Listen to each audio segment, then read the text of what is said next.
Ration card இருக்கு, Aadhaar card இருக்கு, voter ID இருக்கு, வீட்டுக்கு பட்டா கொடுத்துருக்காங்க. நாங்கள் எல்லாத்தையும் இடிச்சு ரோடு போட போறோம்னா அங்கே ரோடு போட்டு யார் வாழ போறோம்?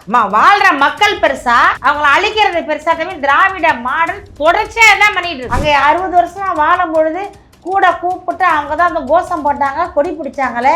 அப்போ 500 ரூபா கொடுத்து அந்த ஏரியாவுக்குள்ளே போய் கூப்பிட்டது யாரு? இதெல்லாம் செஞ்சாங்கல்ல.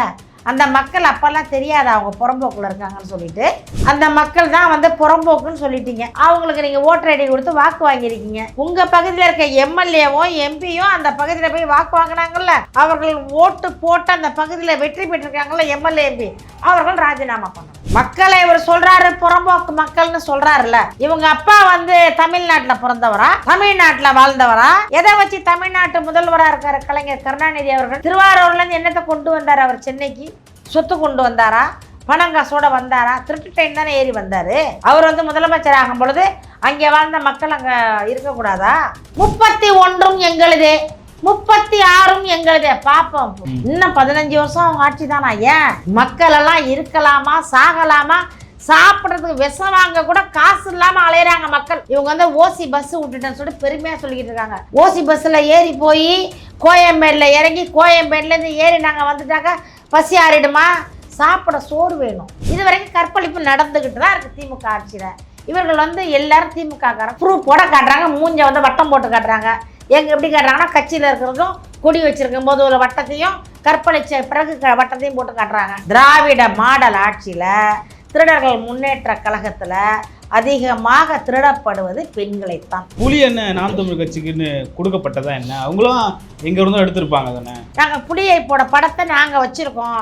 அது எங்களுடைய கொடி, அது எங்களுடைய கலர். அது நீ கட்சி ஆரம்பிக்கிறீல்ல, அறிவு இருக்கா, மூளை இருக்கா, புத்தி இருக்கா, சிந்திக்கிறியா?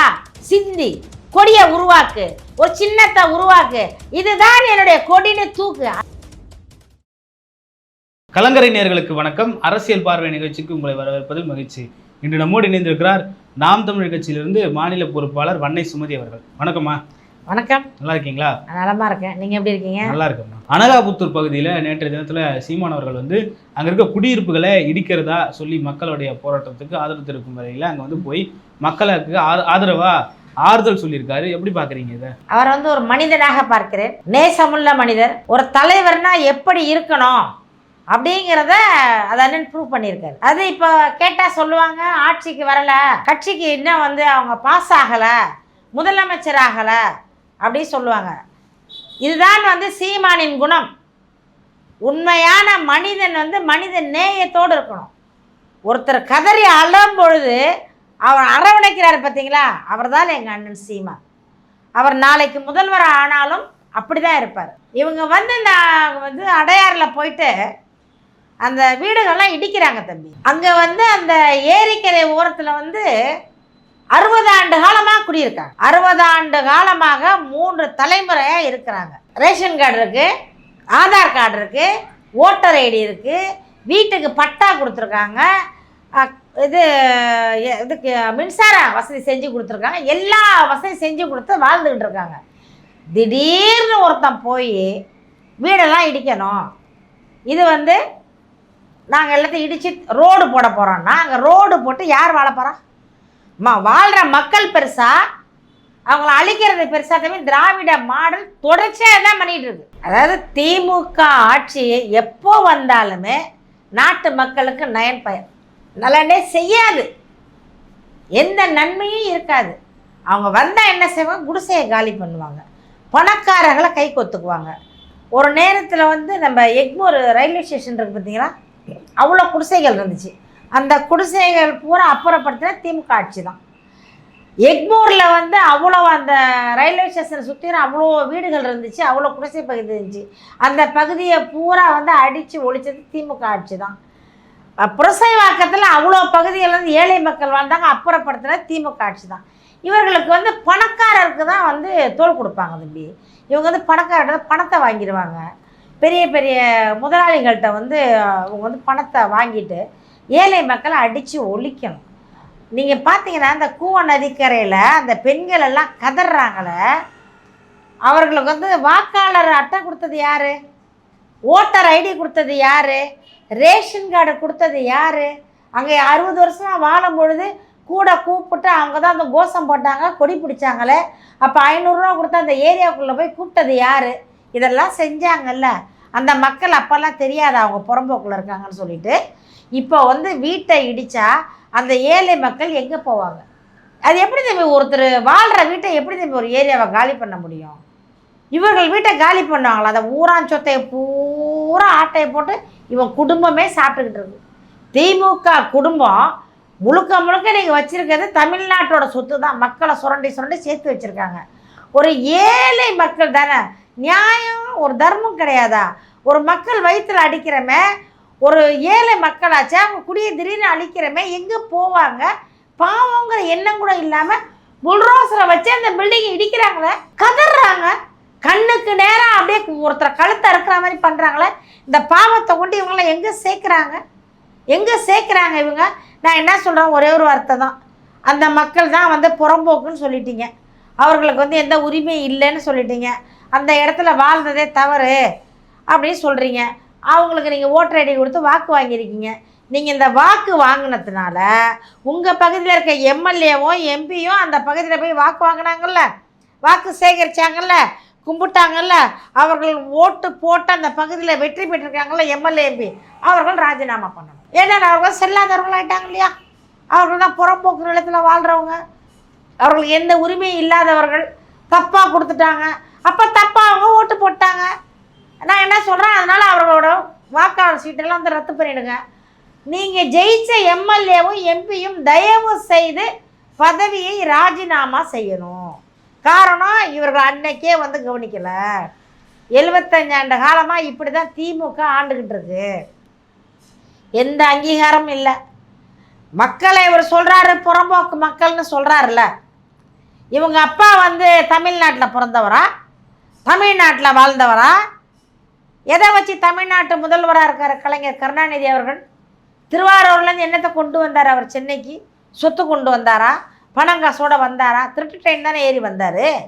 அவர் வந்து முதலமைச்சர் ஆகும் பொழுது அங்கே வாழ்ந்த மக்கள் அங்கே இருக்கக்கூடாதா? திருட்டு ரயில் ஏறி வந்த கருணாநிதி 75 ஆண்டு காலம் திமுகவை ஆளும் பொழுது, அவர் மகன் திமுகவின் முதல்வராக ஆகும் பொழுது, கருணாநிதியின் பேரன் துணை முதல்வராக இருக்கும் பொழுது, கருணாநிதியின் மகள் எம்பியாக இருக்கும் பொழுது, அந்த ஊரில் பிறந்து வளர்ந்து வாழ்ந்த மக்கள் எப்படியா அகதியாகுவாங்க? எப்படி நீங்கள் வீட்டை இடிக்கலாம்? மனசாட்சி இருக்கா இவங்களுக்கெல்லாம்? எப்படி உங்களால் முடியுது? என்ன தெரியுமா, அந்தண்ட கரையில் வந்து பெரிய பெரிய பணக்காரன் வீடு கட்டிருக்கான், பெரிய பெரிய பங்களா வீடு கட்டிருக்கான். அந்த பக்கம் போய் இவங்களால் கால் வைக்க முடியாது. அவர்களுக்கு நடைப்பயணம் செய்ய பாதை வேணும். வாழ்கிற மக்களை தெருவில் அனுப்பிட்டா அங்கே ஒரு பூங்கா அமைச்சு யார் வாழ போகிறா? மக்களுடைய வாழ்வாதாரம் முக்கியமா, நடைப்பயிற்சிக்காக ஒரு இடம் கட்டுறது முக்கியமா? அதுக்கு எவ்வளோ இடம் இருக்குல்ல, எவ்வளோ புறம்போக்கு இடம் இருக்குது. இப்போ என்ன சொல்கிறாங்கன்னா, எதற்குன்னா அந்த வீடுகளெல்லாம் இடிச்சிட்டு நடைப்பயிற்சி பண்ணுறதுக்கும் பொதுமக்கள் நடைபாதை அந்த ரோடு போடுறதுக்கும் அந்த இடத்த இடிக்கணும்னு சொல்கிறாங்க. எல்லா நாட்டுக்கும் போகிறாங்க. திருப்பி திருப்பி நான் வெளிநாடை பற்றியே பேசுகிறேன்னு சொல்கிறீங்கல்ல, சிங்கப்பூருங்கிறது சின்ன நாடு தம்பி. இங்கே பாருங்கள், இதில் வந்து பஸ்ஸு போயிட்டுருக்கும், இதில் வந்து கார் போய்கிட்டு இருக்கும்.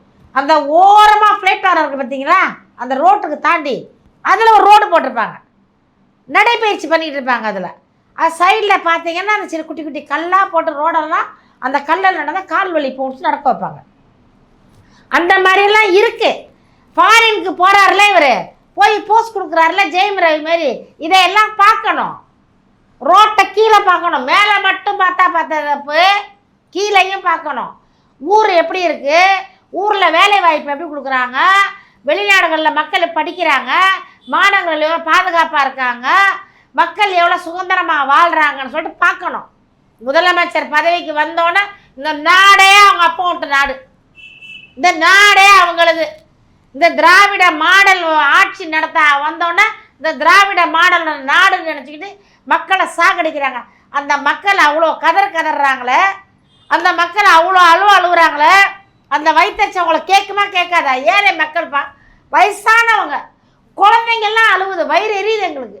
அண்ணன் சீமான் போய் நேற்று ஆறுதல் சொல்லியிருக்காரு. இடிக்க விட மாட்டோம், நாம் தமிழர் கட்சி இடிக்க விட மாட்டோம், நாங்கள் ஆர்ப்பாட்டம் பண்ணுவோம், போராட்டம் பண்ணுவோம், எங்கள் அண்ணன் எல்லாத்துக்கும் போய் நிற்கிறாரு. இதெல்லாம் வந்து ஒரு மனசாட்சியோடு நாங்கள் நடந்துக்கிறோம். திராவிட மாடலுக்கு மனசாட்சியும் கிடையாது, எதுவுமே கிடையாது. அவர்களுக்கு என்ன தெரியுமா, பணம் பணம், எதில் பணம் வரும், பணக்காரன் வாழணும், ஏழையெல்லாம் சாகணும். அவர்கள் வாழ்க்கை பூரா கொடி பிடிக்கணும், வாழ்க்கை பூரா கோஷம் போடணும், கோழி பிரியாணிக்கு கோட்டருக்கும் போய் அவங்கள பின்னாடி நிற்கணும். இதுதான் திராவிட மாடலின் உச்சக்கட்ட கொள்கை அவங்களது. அதுதான் அதை வந்து நினைவுறுத்துறாங்க. இதை வந்து பண்ணட்டும். சீமான் அவர்கள் எவ்வளோதான் அந்த மக்களுக்காக போராடணும், அந்த மக்கள் சீமானுக்கு பெருசாக வாக்களித்த மாதிரியோ இல்லை ஆதரவு கொடுத்த மாதிரியோ பெருசாக எந்த ஊடகத்துலையும் காட்டல, தெரியல. அதை நம்ம பார்க்குறப்போ காட்ட மாட்டாங்க. எப்படின்னா வளர்ந்துருவார்ல. நாங்கள் எங்கள் ஊடகத்தில் நாங்களாம் பார்த்துட்டோம். நாங்கள்லாம் வருது யூடியூபர்லாம் போட்டாங்க, டிவியில் போட மாட்டாங்க. அந்த டிவியெல்லாம் அவர்களோட டிவி, அவர்களோட டிவி. அவள் வந்து என்ன பண்ணினாலும் வந்து பெருசாக காட்டுவாங்க. தும்முனா கூட உடனே போடுவாங்க. தெரியுமா, முத்தமிழறிஞர் கருணாநிதியின் அவர்கள் புதல்வன் மு.க. ஸ்டாலின் அவர்கள் தும்மினார் போடுவாங்க.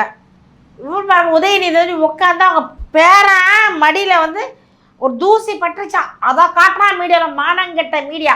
ஒரு தூசி இருக்குதான், யாரு இன்பநிதி தொடையில் ஒரு தூசி இருக்கு, அதை வந்து ஒரு தாத்தா தட்டுறாரு, கட்சிக்கார தாத்தா தட்டுறாரு, அதை அப்படியே க்ளோஸ் அப்பில் காட்டுறான். இதெல்லாம் வந்து என்ன தூசி தட்டுறதை காட்டுற மீடியாங்க இது. ஒன்றும் பண்ண முடியாது. ஏன்னா இருக்கட்டும், தம்பி ஆடட்டும், ஆணவத்தில் ஆடிக்கிட்டு இருக்காங்க, கொஞ்ச நேரம் ஆடட்டும். அவர் இந்த லட்சணத்தில் வந்து 26 எங்களுதே, 31 எங்களுதே, 36 எங்களுதே, பார்ப்போம் பார்ப்போம் அப்படின்னு கேட்டிங்களா இல்லையா? அதை சொன்னார் ஸ்டாலின் அவர்கள் சொன்னார்ல. இன்னும் 15 வருஷம் அவங்க ஆட்சி தானா? ஏன், ஏற்கனவே நாடு நாசமாக போச்சு. மக்களெல்லாம் இருக்கலாமா, சாகலாமா, சாப்பிட்றதுக்கு விஷம் வாங்க கூட காசு இல்லாமல் அலையிறாங்க மக்கள். காரணம் அந்த அளவுக்கு வறுமை, ஏழ்மை. இவங்க வந்து ஓசி பஸ்ஸு விட்டுட்டேன்னு சொல்லிட்டு பெருமையாக சொல்லிக்கிட்டு இருக்காங்க. பஸ்ஸில் போனால் வயிறு ரொம்பிடுமா? ஓசி பஸ்ஸில் ஏறி போய் கோயம்பேடில் இறங்கி கோயம்பேடுலேருந்து ஏறி நாங்கள் வந்துட்டாக்கா பசி ஆறிடுமா? சாப்பிட சோறு வேணும், சாப்பாட்டுக்கு வருமானம் வேணும், அதுக்கு வேலை வேணும். அந்த வேலை இல்லை, வருமானம் இல்லை, மக்களெல்லாம் ஏழ்மை. இந்த பஸ்ஸு விட்டதை ஒரு பெருமையாக சொல்லிக்கிட்டு இருக்காங்க. மாதம் 1000 ரூபா, அதை ஒரு பெருமையாக சொல்கிறாங்க. ஒரு நாள் சமைச்சு ஒரு குடும்பம் சாப்பிட 2000 ரூபாய் செலவாகுது. மாதம் 30 நாளைக்கு 1000 ரூபா கொடுக்குறாங்க. அப்போ ஸ்டாலின் வீடு, இன்பநிதி, நம்ம துன்பநிதி, இவங்கெல்லாம் சாப்பிட்றதுக்கு எவ்வளோ செலவாகும் கணக்கு போட சொல்லுங்கள். 1000 ரூபாய்க்கு அவங்க என்ன செய்வாங்க? ஸ்டாலின் வந்து நடைப்பயிற்சி பண்ணுறதுக்கு லட்சமாக செலவு பண்ணுறாரு. அவர் போடுற உடை எவ்வளோ போடுறாரு? 1000 ரூபாயை கொடுத்துட்டு பெருமை பற்றிக்கிட்டு அலையிறாங்க இவங்க. இதெல்லாம் 36 வரைக்கும் வராங்களாமா. 36, இன்னும் 15 வருஷம் இந்த நாட்டை நாசமாக போய் பெரிய வாயை பொழந்து வச்சுக்கிட்டு தமிழ்நாடு உள்ளே போயிடட்டும், முழுங்கி ஏப்ப விட்ருங்க. அதான் நினச்சிக்கிட்டு இருக்காங்க இவங்க. புரியுது. அரக்கோணத்தில் வந்து ஒரு மாணவிக்கு வந்து பாலியல் துன்புறவு கொடுத்ததாக திமுக நிர்வாகி மீது வந்து வழக்கு தொடுத்திருக்காங்க. அந்த வழக்கு மீது எந்த நடவடிக்கையும் எடுக்காதனால அவங்களே காணொலி மூலியமா வந்து ஒரு பதிலை சொல்லியிருக்காங்க. அதுக்கு எடப்பாடி பழனிசாமி அவர்கள் வந்து அலங்கோல ஆட்சி அரக்கோணமே சாட்சி அப்படின்னு சொல்லிட்டு சொன்னதான் எப்படி பார்க்குறீங்க? உண்மைதான். இவர் சொன்னார்ல, பொல்லாத ஆட்சிக்கு பொள்ளாச்சியே சாட்சின்னாரு. அவங்க அப்படி, இவங்க வந்து அரக்கோணமே சாட்சின்னு அவர் சொல்கிறாரு. உண்மைதானே தம்பி? இருந்தாலும் வந்து அதிமுக ஆட்சியில் கூட இந்த பாலியல் வந்து கம்மியாக இருந்துச்சு. ஒரு பெருசாக பேசப்பட்டது பொள்ளாச்சி. இருந்தாலும் வந்து அங்கொன்று இங்கொன்றுமா தான் நடந்துச்சு. திராவிட மாடல் ஆட்சிக்கு வந்து இந்த 4 வருஷத்தில் 2.0 ஓஹோன்னு போயிட்டு, நாடு வந்து ஓன்னு போயிட்டு, டெய்லி ஒரு கற்பழிப்பு, டெய்லி ஒரு பாலியல், டெய்லி பொம்பளைங்களை விரட்டுறது, பொம்பளைங்களை மிரட்டி கற்பழிக்கிறது, மாணவியை கற்பழிக்கிறது. கிழவி அன்னைக்கு கிழவி வீட்டு வேலை கேட்க போயிருக்கு. ஒரு கிழவி 8 பேர் சேர்ந்து கெடுத்துருக்கானுங்க மெட்ராஸில். நல்ல வேலை மருமவ காலையில் போய் வேலை கேட்டிருக்கு, சாயந்தரம் வான்னு சொல்லியிருக்கானுங்க. இந்த அம்மா போயிருக்கு. போனது என்ன பண்ணுறது, மருமவ வந்து நான் வரல வீட்டில் வேலை இருக்குன்றது. மாமியார் மட்டும் போயிருக்கு. 70 வயசுப்பா. 8 பேர் சேர்ந்து கெடுத்துட்டானுங்க. பாலியல் வந்து சர்வசாதாரணமாக ஆயிடுச்சு. அதுக்கு என்ன காரணம்னு சொல்லுங்கள். ஆண்கள் வந்து வாழ்க்கை பூரா தான் இருக்கிறாங்க. நாங்கள் பிறக்கிறதுக்கு முன்னே ஆண்கள் இருந்தாங்க, நாங்கள் பிறந்தப்பையும் ஆண்கள் இருந்தாங்க, நாங்கள் வளரும் போதும் ஆண்கள் இருக்காங்க. இப்போ அந்த பாலியல் அதிகமானதுக்கு என்ன காரணம்? மது. போதை. இப்போ வந்து ஆம்பளை பசங்களாம் போதையிலே சுற்றுறாங்க நிறைய பேர், எல்லாரையும் சொல்ல வரல, சில பேர் அந்த போதையில் வந்து யாரா பார்த்தாலும் அப்படியே இளவட்டமாகவே தெரியுது அவங்களுக்கு. கிழவியை பார்த்தாலும் குமரியா தெரியுது, குழந்தைய பார்த்தாலும் குமரியா தெரியுது. ஒரே எண்ணம் அவர்களுக்கு வந்து இந்த பாலியல் நோக்கத்தோடையே வந்து அந்த போதையை வந்து அவங்களை வச்சிருக்கு. இந்த போதையை வந்து குறைச்சாதான் அந்த பாலியல் குறையும். திராவிட ஆட்சி என்னைக்கு, திராவிட மாடல் என்றைக்கு ஆட்சிக்கு வந்துச்சோ, இந்த 4 ஆண்டுகளில் ஒவ்வொரு நாளும் கற்பழிப்பு இல்லாத நாள் இருக்கா? தினைக்கு டிவியை திறங்க, அங்கே ஒன்று இங்கே ஒன்று இங்கே ஒன்று. பாலியல் 4 வயசு பிள்ளைய கெடுக்கிறான்னு வருது, 3 வயசு பிள்ளைய கெடுத்துட்டான்னு வருது. நான் என்ன சொல்கிறேன், கெடுத்துட்றான்ல. அதுலேயும் பாருங்களேன், நிறைய அண்ணா யூனிவர்சிட்டி தொடர்ந்து அதிமுக பண்ணாங்க பொள்ளாச்சியில். ஆனால் அவங்க கேஸ் போட்டாங்க, உள்ளே வச்சாங்க. இவர்கள் வந்து இப்போ வந்து அந்த ப்ரூஃப் ஆகிருக்கு. திமுகவில் எத்தனை பேர் மேலே வந்து கேஸ் போட்டாங்க? அண்ணா யூனிவர்சிட்டி கதை இன்ன வரைக்கும் தெரியல. சார் யாருன்னு காட்டல, இவங்க காட்டாங்களா? இவங்க காட்டல. இது வரைக்கும் கற்பழிப்பு நடந்துக்கிட்டு தான் இருக்குது திமுக ஆட்சியில். இவர்கள் வந்து எல்லாரும் திமுககாரன் கேட்டாக்கா அவர்கள் வந்து கொடியை வச்சுருக்காங்க, சும்மா சொல்கிறாங்க அப்படிங்கிறாங்க. ப்ரூஃப் போட காட்டுறாங்க, மூஞ்ச வந்து வட்டம் போட்டு காட்டுறாங்க. எங்கே எப்படி காட்டுறாங்கன்னா, கட்சியில் இருக்கிறதும் கொடி வச்சுருக்கும் போது ஒரு வட்டத்தையும் கற்பழிச்ச பிறகு வட்டத்தையும் போட்டு காட்டுறாங்க, நல்லா தெரியுது. ஆனால் இவங்க ஒத்துக்க மாட்டாங்க. திமுகவின் ஆட்சி காலத்தில், திராவிட மாடல் ஆட்சியில், திருடர்கள் முன்னேற்ற கழகத்தில் அதிகமாக திருடப்படுவது பெண்களைத்தான். பெண்களை சூறையாடுறாங்க. அதற்கு காரணம் வந்து மது. இந்த மதுக்கடையை ஒழித்தால் ஒழிய இந்த பாலியல் பலாத்காரம் குறையாது. அவர் நம்ம ஸ்டாலின் ஸ்டைலில் சொன்னால் பாலியல் பலகாரம் இது வந்து குறையாது. இந்த பலகாரம் அவங்க பண்ணுவாங்க. அதற்கு காரணம் வந்து இந்த மது தான். சாராய கடையை ஒழிக்கணும், முற்றும் வந்து சாராயத்தை, கஞ்சா இதெல்லாம் வந்து ஒழிச்சிங்கன்னா ஜாபர் சாதிக்கு கஞ்சா. இவர் வந்து அண்ணா யூனிவர்சிட்டி அவர் ஒருத்தர்.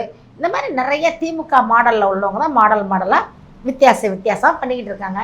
இதையெல்லாம் மூடி மறைக்கத்தான் வந்து குடிசை இடிக்கிறது, கோபுரத்தை வாழ வைக்கிறது. இவங்க வந்து ரோட்டை போட மாட்டாங்க, ஆற்றை தூர் வர மாட்டாங்க, மலையை உடைக்கிறது, மண்ணை அள்ளுறது, நல்லது எதையுமே செய்ய மாட்டாங்க. நல்லது எதுவுமே செய்ய மாட்டாங்க. கெடுதல் என்னென்ன செய்யணும், மக்கள் அழியணும், மக்கள் எல்லாம் செத்துறணும், இவங்க குடும்பம் மட்டும் தமிழ்நாட்டில் வாழலான்னு பார்க்குறாங்க. இலங்கை அதிபர் பண்ணார் பார்த்திங்கன்னா, மக்களை அழிச்சு ஒழிச்சார்ல, அதே மனநிலையில் அவர் வாழ்கிற மாதிரி தெரியுது. அதனால் கொஞ்சம் மனநிலையை மாற்றிக்கணும். அவர் மக்கள் வாழ பிறந்தவங்க, 60 ஆண்டு காலமாக ஒருத்தவங்க குடியிருக்காங்கன்னு சொன்னால் அவங்களெல்லாம் சாகடிக்காமல் வாழ விடட்டும்.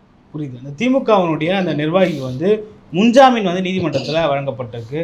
அதை வந்து பெரிதும் எதிர்கட்சி தரப்புல வந்து விமர்சித்து, அது எப்படி முன்ஜாமீன் முன்னாடியே வழங்க முடியும், இது வந்து ஒரு பாலியல் குற்றம், இந்த குற்றத்திற்கு முன்ஜாமீன் எப்படி வழங்குவாங்க அப்படின்னு சொல்லிட்டு கேள்வியாக எழுப்பியிருக்காங்க. ஆமாம், எல்லாரும் கேட்குறது தானே தம்பி.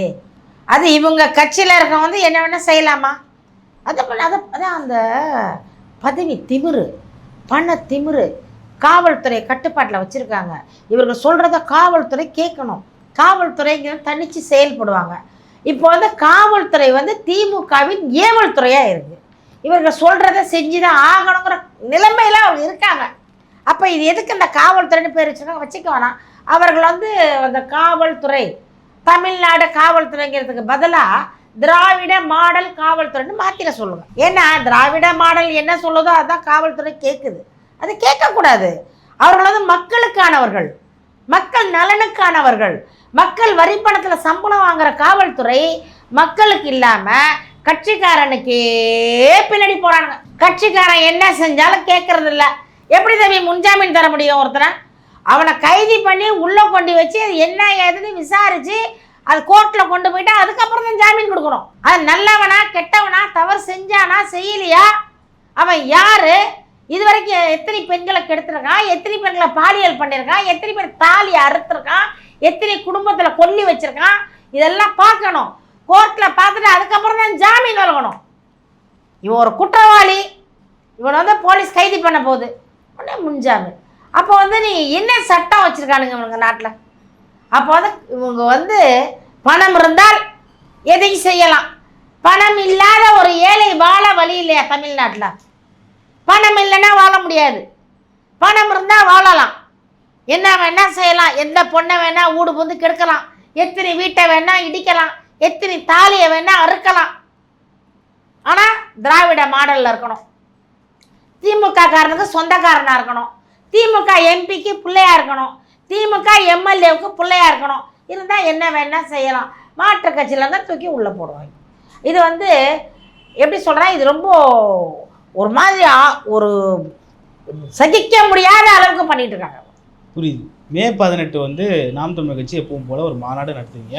ஆமாம். ஆனால் அதே நாளில் வேல்முருகன் அவர்களும் ஒரு இணை எழுச்சி மாநாடுன்னு சொல்லிட்டு நடத்தியிருக்காரு. அதை எப்படி பார்க்குறீங்க? எந்த வேல்முருகன்? தமிழக வாழ்வுரிமை கட்சியினுடைய தலைவரும் தமிழக வாழ்வுரிமை கட்சி எங்கே கேள்விப்பட்ட மாதிரி இருக்கு. ஆமாம், அந்த ஆமாம் ஒருத்தர் இருக்காரு. ஆமாம் ஆமாம் ஆமாம் இப்போ தான் ஞாபகம் வருது. ஆமாம், கேள்விப்பட்ட மாதிரி இருக்கு. அவர் வந்து மே 18 கொண்டாடுறாமா? ஏன், எதுக்கா? இந்த தமிழுடைய நினைவு நாள் அது அப்படின்னு சொல்லிட்டு அந்த நாளை கொண்டாடணும்னு சொல்லிட்டு 3 வருஷமா கொண்டாடினாங்களா? என்ன புதுசாக கொண்டாடுறாங்க? சீமான் என்ன செஞ்சாலும் காப்பி அடிக்கணும் தம்பி. சீமான் வந்து என்ன செஞ்சாலும் காப்பி அடிக்கணும் தம்பி. நாங்கள் வந்து கட்சி ஆரம்பித்து 15 ஆண்டு காலமாக ஆகுது. 15 ஆண்டு காலமாக எங்கள் அண்ணன் வந்து மே 18 கொண்டாடிக்கிட்டு இருக்காரு. அன்னைக்கு நாங்கள்லாம் போய் அங்கே உட்காந்துருப்போம். ஏன்னா அவர்கள் இறந்த அன்னைக்கு நாங்கள்லாம் அழுதோம். இவர்கள் மாதிரி சந்தோஷப்படலை. இவர்கள்லாம் இப்போ எங்கே இருந்தாங்க, யார் கூட இருந்தாங்க, அதை கொஞ்சம் யோசிச்சு பார்க்க சொல்லுங்கள். இன்றைக்கி வந்து சீமான் ஒன்று செஞ்சாக்கா கொடியை வந்து அவரை மாதிரியே கொடி போடுறது, அவரை மாதிரியே அந்த புலிக்கொடியை வைக்கிறது, அவரை மாதிரியே கொடி கலரை வைக்கிறது. ஏடா வெக்கமா இல்லையாடா? சுய புத்தி இல்லையா? சொந்தமாக அறிவு இல்லையா? சோறு திங்கிறீங்களா, வேற ஏதாச்சும் திங்கிறீங்களாடா? சொல்லுவாங்க, ஒரு பழமொழி சொல்லுவாங்க. புலி என்ன நாம் தமிழ் கட்சிக்குன்னு கொடுக்கப்பட்டதா என்ன? அவங்களும் எங்க இருந்தும் எடுத்திருப்பாங்க தானே. நான் அதை சொல்லலை. புலி நாங்கள் வச்சிட்டோம். புலியை நாங்கள் விடுதலை புலிகளை சம்மந்தப்பட்டதாக நாங்கள் புலியை போட படத்தை நாங்கள் வச்சுருக்கோம். அது எங்களுடைய கொடி, அது எங்களுடைய கலர். அது நான் என்ன சொல்கிறேன், கட்சி ஆரம்பிக்கிறீல்ல, நீ கட்சி ஆரம்பிக்கிறீல்ல, அறிவு இருக்கா, மூளை இருக்கா, புத்தி இருக்கா, சிந்திக்கிறியா? சிந்தி கொடியை உருவாக்கு, ஒரு சின்னத்தை உருவாக்கு. இதுதான் என்னுடைய கொடின்னு தூக்கு. அதுதான் உனக்கு பெருமை. எனக்குன்னு ஒரு முகம், இது என்னுடைய முகம். உங்களுக்குன்னு ஒரு முகம், அது உங்களுடைய முகம். அவருக்குன்னு ஒரு முகம், அது ஒரு விதம். இவங்களுக்கு ஒரு முகம், அது ஒரு விதம். அப்படி இருக்கணும். என் முகத்தையே தூக்கி என்னோட மூஞ்ச வரைஞ்சி உங்கள் மூஞ்சி மேலே முகமூடி போட்டிங்கன்னா வெக்கமா இல்லையா உங்களுக்கு? ஏன்னா ஒரு கொடியை கூட தயாரிக்க தெரியாத ஒரு தற்குறிகள், ஒரு சின்னத்தை தயாரிக்க தெரியாத தற்குறிகள் எல்லாம் என்னத்தை கட்சி நடத்தி என்னத்தை கொடியை பிடிச்சி நான் அப்படி தான் பார்க்குறேன். கொடியே தயாரிக்க முடியாது, காப்பி அடிச்சிடணும். சின்னத்தை தயாரிக்க முடியாது, காப்பி அடிச்சிடணும். கொடியில் உள்ள அந்த லோகோவை காப்பி அடிச்சிடணும், அதை தயாரிக்க முடியாது. இது கூட தயாரிக்க முடியாத உங்களால் ஒரு கட்சியை நிர்வாகம் பண்ண முடியாது, கட்சியை வழிநடத்த முடியாது. அதனால் வந்து நீங்களாம் என்ன பண்ண, எங்கள் கட்சியில் வந்து சேர்ந்துருங்க. அந்த புலி மேலே ஆசையாக இருந்தால் எங்களோட வந்துடுங்க. நான் என்ன சொல்ல, அவர்களுக்குன்னு ஒரு தனித்தனி ஸ்டைல் இருக்கணும் தம்பி. ஜெயலலிதானா ஒரு தனி மிடுக்கு, இந்திரா காந்தியா தனி மிடுக்கு, அப்படி இருக்கணும். ஒரு தனி அங்கீகாரம். எம்ஜிஆர்னா அவருக்குன்னு ஒரு ஸ்டைலு, சிவாஜியா அவருக்கு ஒரு ஸ்டைலு, ரஜினியா அவருக்கு ஒரு ஸ்டைலு, கமல்னா ஒரு ஸ்டைலு. இதெல்லாம் அவருக்கு ஒரு ஸ்டைல் வந்து பாருங்க, டிஃப்ரெண்ட்டாக இருக்கணும். அப்படி தான் கட்சியிலே இருக்கணும். பைத்தியக்காரனா சீமான் நடிக்கிறேன்னு சொல்லிட்டு எங்கள் கொடியை திருடி எங்களோட சின்னத்தை திருடி இப்போ எங்களுக்கு வந்து நீங்கள் பரப்புரை பண்ணுறீங்க. நான் அப்படி தான் பார்க்குறேன். புரியுது. வீரலட்சுமி அவர்களும் வந்து இதே போல ஒரு கொடியை பயன்படுத்தினாங்க. அப்போ விமர்சிக்காத நீங்க இப்போ கடுமையாக விமர்சிக்கிறாங்க. அது கூடுதலாக அவங்க வந்து நாம் தமிழில் இருக்கிறது புலி இல்லை அப்படின்லாம் விமர்சிச்சிருந்தாங்கல்ல. அதாவது அது வந்து நாங்கள் வந்து ஒரு பெருசாக நினைக்கிறது இல்லை. வீரலட்சுமி பேரே நாங்கள் பூனலட்சுமின்னு வச்சுருக்கோம். அதை வந்து அது ஒரு கட்சி வச்சுருக்கா. ஒரு செயலாளர், ஒரு பொருளாளர், ஒரு தலைவி, 3 பேர் நிற்பாங்க. செயலாளர் செயல்படுறதுக்கு ஒன்றும் இல்லை, பொருளாளர்கிட்ட பொருளும் இல்லை. இந்த அம்மா தலைவர். இவங்க நேராக போய் வேற ஒரு தலைவர்கிட்ட கையேந்துவாங்க, மடிப்பீச்சை வாங்கியாந்து 3 பேர் சாப்பிடுவாங்க. இதில் தான் அந்த அம்மா கட்சி இருக்குது. அதனால் வந்து அந்த அம்மா பிடிக்கிற கொடியை வந்து நாங்கள் நினைக்கல, பெருசாக நினைக்கல. அதெல்லாம் ஒரு ஆள். அதான் நான் இவர்களுக்கு சொன்னதான். அதுவும் கட்சின்னா காங்கிரஸ் கட்சி எடுத்துக்க, கொடி வேறு. பிஜேபி கட்சி கொடி வேறு. நீங்கள் ஒரு 100 கொடி இருந்தால் கூட பிஜேபியும் காங்கிரஸ் கொடியும் பார்த்தா கரெக்டாக அடையாளம் கண்டுபிடிக்க முடியும். தெரியும்ல? அதே போல் அதிமுக திமுக இதெல்லாம் வந்து சொல்ல வேண்டியதில்லை, சொல்கிறேன். பார்க்கும்போது திமுக கருப்பு சிகப்பு, அதிமுக கருப்பு சிகப்பு வெள்ளையை கொண்டு நடுப்புற வச்சாங்க. இருந்தாலும் கொஞ்சம் வித்தியாசம். அப்புறமா இன்னம்மா வந்தாங்க, ஜெயலலிதா கொண்டு நடுப்புற வச்சாங்க. இவங்க அது ஒரு மாற்றம். அந்த மாதிரி மாற்றம் செய்யுது மொழியை. எங்கள் கொடியவே எங்கள் சின்னத்தையே வச்சுன்னா, ஏன்னா முட்டா பையில ஒரு கொடி கூட தயாரிக்க முடியாத ஒன்றால் அறிவு இல்லாத உனக்கு, ஒரு வர்ணத்தை கூட அந்த கலரை கூட சூஸ் பண்ண தெரியாத உனக்கு, ஒரு லோகோவை சூஸ் பண்ண தெரியாத உனக்கு எப்படா கட்சி நடத்துவீங்க? முட்டா பயல்களா? இதெல்லாம் கொண்டு காட்டினா திமுக காசு கொடுக்கும் தம்பி. பாருங்க, வேல்முருகன் இல்லாம திமுக காசு கொடுக்குதுன்றீங்களா? ஆமா, அதாவது எப்படின்னா யாரு வந்து நம்ம சீமானை டார்கெட் பண்ணாலும் அவங்களுக்கு படி அளப்பாங்க. சும்மா போயிட்டு ஆனால் நான் அடிக்கிறேன்னா அதுங்க ஒரு முட்டாளுங்க, அதுங்களுக்கு ஒரு கர்மாந்திரமும் தெரியாது, அதுங்களுக்கு ஒரு இலவும் தெரியலை. ஏதோ ஒரு கட்சியில் ஏதோ ஓடிக்கிட்டு இருக்க திமுகவில் வந்து வச்சுக்கிட்டு யார் வந்தாலும் நான் வந்து நீ சீமான போஸ்ட் அடித்து ஓட்டிட்டேன்னா ரைட் இருந்தா 10,000, அண்ணா நான் அன்றைக்கி வீடியோ பேசினேன் ரைட் இருந்தா 20,000, அண்ணா அன்றைக்கி சீமானம் திட்டிட்டேன் அந்த 10,000. இது வந்து சீமானம் வந்து டார்கெட். வளர்றாரு. இவர் வளர்றது வந்து பொறாமை. தொழிலில் வந்து போட்டி இருக்கலாம் தம்பி, பொறாமை இருக்கக்கூடாது. போட்டி இருக்கலாம், பொறாமை இருக்கக்கூடாது. இவர்களுக்கு என்ன பயம்னா சீமான் வளர்ந்துட்டாரு. மே 18 பார்த்தீங்களா எவ்வளோ பேர் இருந்திருந்தாங்க? எவ்வளோ பேர்? ஒரு கோட்டர் கிடையாது, ஒரு கோழி பிரியாணி கிடையாது, 500 ரூபா பணம் கிடையாது, பஸ் டிக்கெட்டு ஃப்ரீ கிடையாது, எதுவுமே இல்லாமல் ஒரு குத்தாட்டம் கிடையாது. ஆனாலும் அங்கே வந்து நிரம்பி வழிஞ்ச கூட்டம். இந்த மாதிரி ஒரு கட்சியில் காட்டுங்க பார்ப்போம். ஒரே ஒரு கட்சியில் இந்த மாதிரி காட்ட முடியுமா? அந்த அவை அடக்கம், சத்தம் இல்லாமல் அமைதி, தூய்மை, அவ்வளோ சூப்பராக இருந்துச்சு அந்த மீட்டிங். வருஷம் அப்படி தான் நடக்கும். இந்த வருஷம் அதிக கூட்டம், தமிழ்நாடு முழுக்க வந்திருந்தாங்க. அந்த மாதிரி உங்களால் ஒரு கூட்டம் நடத்தி காட்ட முடியுமா? பெரிய கட்சிகளால் நடத்த முடியாது. அப்போ என்ன நினைக்கிறாங்கன்னா போறாம பயம். அந்த பயத்தின் வெளிப்பாடு எப்படியாச்சும் சீமானை என்ன செய்யலாம், என்ன செய்யறதுன்னு தெரியலை. சீமான் மாதிரி ஜீன்ஸ் போட்டால் நீ சீமான் ஆகிட முடியாது. சீமான் மாதிரி தாடி வச்சா சீமான் ஆகிட முடியாது. சீமான் மாதிரி பேசுனா சீமான் ஆகிட முடியாது. ஒரே சீமான் செந்தமிழன் சீமான், நாம் தமிழர் கட்சியின் தலைவர். அவர்தான் எங்கள் முதல்வர். 26 அவர்தான் முதல்வர். சும்மா கற்பனையில் வாழ்ந்துக்கிட்டு இருக்கு இந்த கூட்டம். 26 நாங்களே, 31 நாங்களே, 36 நாங்களே. ஏற்கனவே நாடு நாரி கிடக்கு, நாசமாக போய் கிடக்கு. இன்னும் எல்லாத்தையும் முழுங்கி போட்டு போய் தொலைங்க.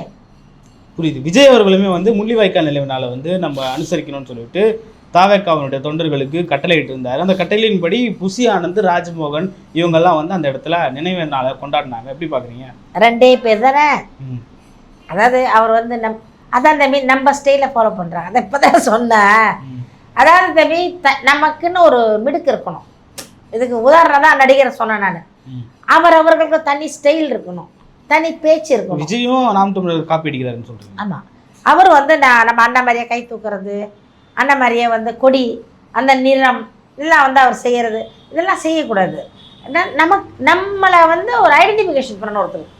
இவங்க எப்படி இருப்பாங்க அப்படின்னு கேட்டால் அவர் பாருங்கள் இப்படி தலை சீவி இருப்பாங்க, இப்படி தலைவாரி இருப்பாங்க, அவங்க வந்து இப்படி கம்மல் போடுறாங்க. இது ஒரு ஐடென்டிஃபிகேஷன். இதெல்லாம் அவங்க செப்பல் எப்படி போட்டிருப்பாங்க, அவங்க இந்த மாதிரி செப்பல் போட்டிருப்பாங்க, அவங்க இந்த மாதிரி தான் கலராக புடவை கட்டுவாங்க, அவங்க பிளெயினாக கட்டுவாங்க. இது ஐடென்டிஃபிகேஷன். இது வந்து இருக்கணும், ஒரு மனிதனுக்கு தேவை. ஆனால் இவங்க எல்லாருமே வந்து ஒரே ப்ராடக்ட் தான், ஒரு அச்சு அப்படியே வெளியிடுறது. விஜயா போ சீமானுக்கு எதிரி, வீரலட்சுமியா போ சீமானுக்கு, அந்த நாய் பேரை சொல்லக்கூடாது, கட் பண்ணிடுங்க தயவு செஞ்சு. யாரா ஒரு பொம்பளையா அது வந்து நீ சீமானா அவதூறுபடுப்பு. ஒரு ஆம்னி பஸ்ஸா நீ போய் சீமானா அவதூறுபடுத்து. ஒரு எறா மீசையா சீமானா அவதூறுபடுத்து. உனக்கு ஒரு கொடியா நீ ஒரு ஜால்ரா தின்ன தூங்கியா இல்லை சீமானோட கொடி மாரி நீ தயார்படுத்து. இந்த மாதிரி சொல்லி திமுக வந்து தயாரிக்குது. எல்லாமே திமுக தான் காரணம். வந்து அந்த தோல்வி பயம் வந்துருச்சு. இப்போவே அவங்களுக்கு வந்து அந்த பயம் வந்துட்டு 26 இவன் எங்கே அடிச்சிருவான்டா, நம்ம போயிடுவோன்ற பயம் வந்துட்டு, அதனால் வந்து எப்படியாச்சும் ஒரு முடக்குறோன்னு பார்க்குறாங்க. இது வந்து அப்படியே சுருட்டி மட்டைக்கு உருட்டி வைப்பதற்கு இது நாம் தமிழர் கட்சி படுக்கும் பாயும் அல்ல, மூளையிலே மாட்டுவதற்கு கொடையும் அல்ல. இது வந்து தனி படை, புலிப்படை. இதை வந்து யாரால முடக்கவோ முடியாது இதை அப்படின்னு சொல்லிக்கிறோம் நான் தம்பி. இது வந்து ரொம்ப எனக்கு வந்து டென்ஷன் ஆகுது. ஏன்னா பைத்தியக்காரங்க பூரா நான் தமிழர் சீமான் சீமான் சீமான் சீமான், தூங்குனா சீமான், உட்காந்தா சீமான், நின்னா சீமான். என்னடா அவங்களுக்கு எல்லார் தூக்கத்தையும் என்ன கலைக்கிறாரு. நீங்கள் தலைவர் இருக்கார எல்லார் தூக்கத்தையும் கலைக்கிறாரு. காரணம் என்ன? இன்னொன்று சொல்லட்டா, இந்த கட்சிக்காரவங்க 75 ஆண்டு காலமாக ஆட்சி பண்ணுறாங்க, 50 ஆண்டு காலம் ஆட்சி பண்ணுறாங்க. இவர்கள் ஆட்சி பண்ணியதை விட காட்சிகள் தான் அதிகம். இவர்கள் அடித்த கொள்ளைகள் அதிகம். இவர்கள் பண்ணிய ஊழல் அதிகம். மலையை உடைக்கிறது, மண்ணை திருடுறது, ஆற்றை திருடுறது, குளத்தை திருடுறது, இருக்கிற குடிசையெல்லாம் அழிச்சிட்டு அந்த இடத்த பட்டா போட்டுக்கிறது, திருட்டு வேலை செய்கிறது, இதெல்லாம் இவங்களுக்கு கைவந்த கலை நிறைய பண்ணி தமிழ்நாட்டை ஒட்டு மொத்தமாக அப்படி பாய் மாதிரி சுருட்டி வச்சுருக்காங்க மடியில். அண்ணன் சீமான் வந்தால் இதையெல்லாம் பிடிச்சி ஒழிச்சிருவார். இவங்களெல்லாம் வந்து ஒழிச்சிருவார். இந்த பயம்தான் மாட்டிக்குவோம். அதிமுக வந்தால் சமாளிக்கலாம், அதிமுகவுக்கு திமுக வந்தால் சமாளிக்கலாம். காரணம் இங்கேயும் ஊழல், அங்கேயும் ஊழல், இங்கேயும் லஞ்சம், அங்கேயும் லஞ்சம், இங்கேயும் திருட்டு, அங்கேயும் திருட்டு, இங்கேயும் இருட்டு, அங்கேயும் இருட்டு. ஆனால் 2 பேரும் கூட்டு, திமுக அதிமுக 2 பேரில் யாராச்சும் ஒருத்தர் வரணும். வந்து ஓரளவு சமாளிச்சுக்கலாம். 40-60 அது அந்த லெவலில் வந்து சமாளிச்சுக்கலாம். நாம் தமிழர் கட்சி ஒன்று வந்துச்சுன்னா இவர்கள் செய்யும் இந்த ஊழலுக்கெல்லாம் ஆபத்து வந்துடும், ஆப்பு வச்சிருவார் அண்ணன். அந்த பயம்தான் வந்து ஒரு வரக்கூடாது, படி ஏறவே கூடாது, மேலே ஏறவே கூடாது. நம்மளே அந்த கொடியை பிடிச்சி தொங்கணும்னு தொங்குறாங்க. எவ்வளோ நாளைக்கு தொங்குவாங்க? மக்கள் எழுச்சி ரொம்ப பெருசு தம்பி. மக்கள் ரொம்ப எழுச்சியாக இருக்காங்க. இப்போ இளைஞர்கள் வந்து ரொம்ப சிந்திக்க ஆரம்பிச்சிட்டாங்க. இளைஞர்கள் வந்து எது நல்லது, எது கெட்டது, எந்த கட்சி நல்லது, யார் சொல்கிறது நல்லது சிந்திக்கிறாங்க. இவர்கள் சொல்வதெல்லாம் எதுவும் மாறாது. இவர்கள் வந்து இந்த பூனை லட்சுமி 4 பேர் 4 லட்சுமி வேணால் கூப்பிட்டு விடலாம், ஒன்றும் பண்ண முடியாது, வளர்ச்சியை தடுக்க முடியாது. 26ல் நாம் தமிழர் கட்சி கட்டாயமாக வெற்றி பெறும். இது உறுதி தம்பி. புரியுதுமா. நடப்பு கால அரசியல் குறித்து வார்த்தைக்கு நன்றி. மற்றும் ஒரு காணொளி சந்திப்போம். நன்றி. நன்றி, வணக்கம்.